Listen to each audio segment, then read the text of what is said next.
Voilà, la Coupe du Monde est terminée, on va enfin pouvoir se concentrer sur le Tour de France. Il paraît d'ailleurs qu'un petit Français se débrouille pas trop mal cette année. Le truc cool, ça serait même d'aller au cœur de la course, au milieu des cyclistes. Mais bon, faut pas rêver, on va se contenter de regarder ça à la télé. Bonjour à tous, retour aux affaires après ce long week-end. Nous sommes le mardi 15 juillet 2014 et c'est le Fresh News du jour, c'est parti.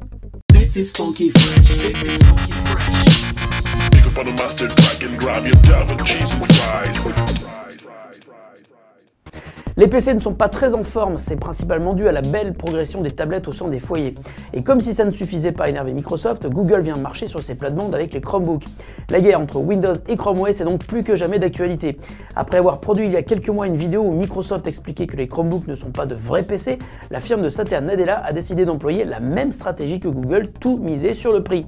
En vue de la préparation aux fêtes de fin d'année, Microsoft a donc dévoilé hier son plan anti-Chromebook et il passe par ses partenaires hardware, principalement Acer, Toshiba et HP, et ce dernier va d'ailleurs commercialiser un PC sous Windows 8 au prix très agressif de 199 €, soit le même prix que le plus petit des Chromebooks.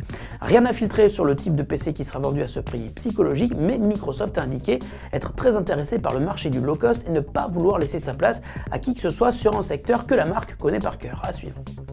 Lorsque vous êtes au volant d'une voiture dans la vraie vie, ce que vous voyez n'est pas très éloigné de ce que vous pouvez percevoir quand vous êtes pilote dans un jeu vidéo. Et si on ajoutait le même type d'informations sur son pare-brise, comme des aides visuelles sur la meilleure vitesse à adopter selon la trajectoire, des renseignements sur les autres voitures ou les conditions de circulation, la conduite deviendrait beaucoup plus riche. C'est le concept que vient de présenter le constructeur Jaguar dans une vidéo assez bluffante, il faut le dire, où à la vision au travers du pare-brise est ajoutée une couche du virtuel.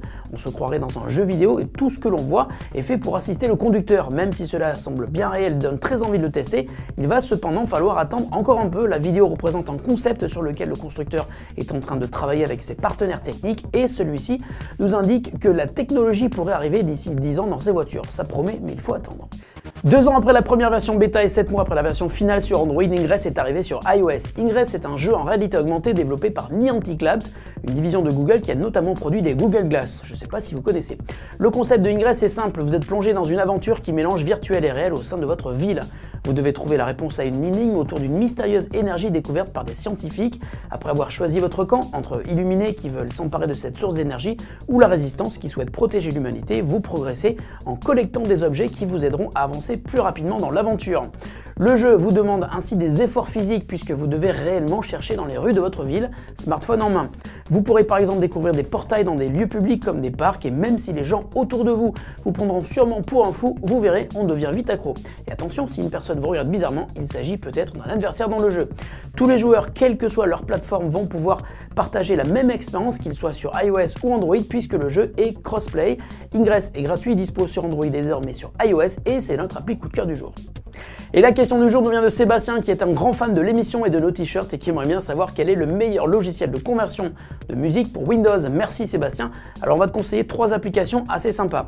La première s'appelle FreeAC, elle est assez complexe de prime abord, mais rien ne lui résiste et te permet de convertir dans plein de formats avec un nombre incroyable de réglages très précis. Elle est gratuite et open source et si elle ne brille pas par sa simplicité et son apparence, elle est super efficace. Dans le même genre, tu as aussi Foobar 2000 qui est beaucoup plus ancien mais qui continue à être mis à jour et qui marche toujours aussi bien. Et enfin, si tu as besoin d'une interface un peu plus facile d'accès, on te conseille Format Factory, qui lui aussi est gratuit et te permet de convertir facilement tes fichiers, quel que soit leur format d'origine, dans simple glisser-déposer, et tu verras que Format Factory marche aussi pour la vidéo. Fresh News, c'est fini pour aujourd'hui, on se retrouve demain avec un cadeau à gagner, un cadeau improbable, vous verrez. Salut à tous, bonne journée et à demain.